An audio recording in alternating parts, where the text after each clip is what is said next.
Olá, turma, sejam todos bem-vindos a mais uma aula de ciências. Hoje, 11 de junho de 2020, estamos na segunda semana de atividades remotas. O tema da aula de hoje é os tecidos. Você conhece algum tipo de tecido presente no seu corpo? Você sabe dizer se esses tecidos eles são diferentes uns dos outros? Vamos debater essas e outras questões ao longo da nossa aula. Os tecidos são grupos de células especializadas na realização de certas funções. São formados por células e por uma substância intercelular. Os tecidos são classificados de acordo com o tipo de célula e substância intercelular pelas quais são formados. Assim sendo, os tecidos podem ser classificados em epitelial, conjuntivo, muscular e nervoso. Vamos estudar cada um desses tecidos. O tecido epitelial. O tecido epitelial é formado por células bem unidas e pouca substância entre elas. Está presente na pele e na cavidade de alguns órgãos, como o estômago e o coração. Na pele, o tecido epitelial forma a camada externa da pele, que nós chamamos de epiderme, as glândulas sudoríferas e também as glândulas sebáceas. A epiderme tem como funções proteger o corpo contra organismos invasores, contra a ação de certos produtos químicos, contra o atrito e o sol, e também evita a perda de volume excessivo de água.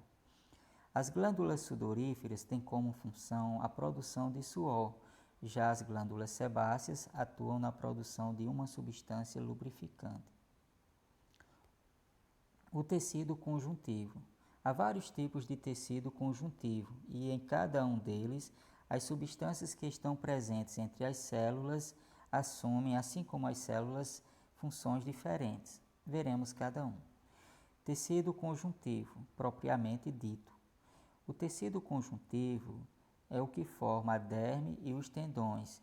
Eles contêm uma substância intercelular gelatinosa e fibrosa que confere resistência e elasticidade. O tecido adiposo é rico em adipócitos, atua na reserva de alimento, isolamento térmico e proteção contra choques. Tecido conjuntivo ósseo. Esse tecido contém pouca substância intercelular, porém essa substância é bastante rica em cálcio e em fibras. Ele atua na sustentação do corpo e também na proteção de alguns órgãos e apoio para os músculos. Tecido conjuntivo cartilaginoso. Esse tecido contém substância intercelular resistente e flexível. Atua na sustentação, flexibilidade e amortecimento, ou seja, diminuição do atrito entre as vértebras e os ossos. Esse tecido cartilaginoso ele está presente em várias partes do nosso corpo, como no nariz, no queixo e também na orelha. O sangue. O sangue é um tecido conjuntivo que apresenta substância intercelular líquida denominada plasma, glóbulos vermelhos, também chamados de hemácias, e glóbulos brancos, que nós também chamamos de leucócitos, além das plaquetas. Ele atua no transporte de alimentos e gases e também na defesa do organismo. Aí um exemplo, de sangue visto ao microscópio óptico aumentado cerca de 200 vezes. Na imagem é possível observar a presença das células que compõem o sangue. Tecido muscular. As células do tecido muscular, chamadas fibras musculares ou miócitos, elas têm a capacidade de se contrair e gerar os movimentos do corpo. Tecido muscular esquelético estriado.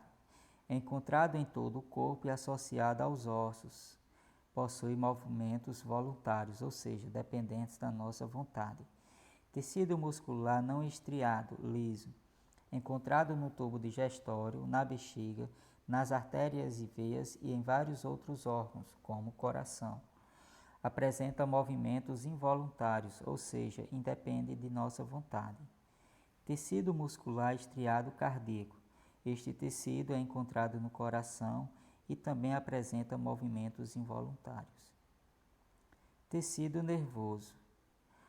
As mensagens recebidas e analisadas pelo sistema nervoso são conduzidas por um conjunto de células que nós denominamos de neurônios. Os neurônios eles recebem mensagens de diversas partes do corpo e transmitem essas mensagens a outros neurônios, glândulas e também aos músculos. Cada órgão do corpo humano é formado por um conjunto de tecidos, ou seja, os tecidos eles se agrupam e formam os órgãos. Então, pessoal, esse foi o tema da nossa aula. Espero que vocês tenham aprendido. Trago aqui para vocês alguns exercícios para vocês praticarem o que foi estudado. Qualquer dúvida, entre em contato através do nosso grupo. Um forte abraço.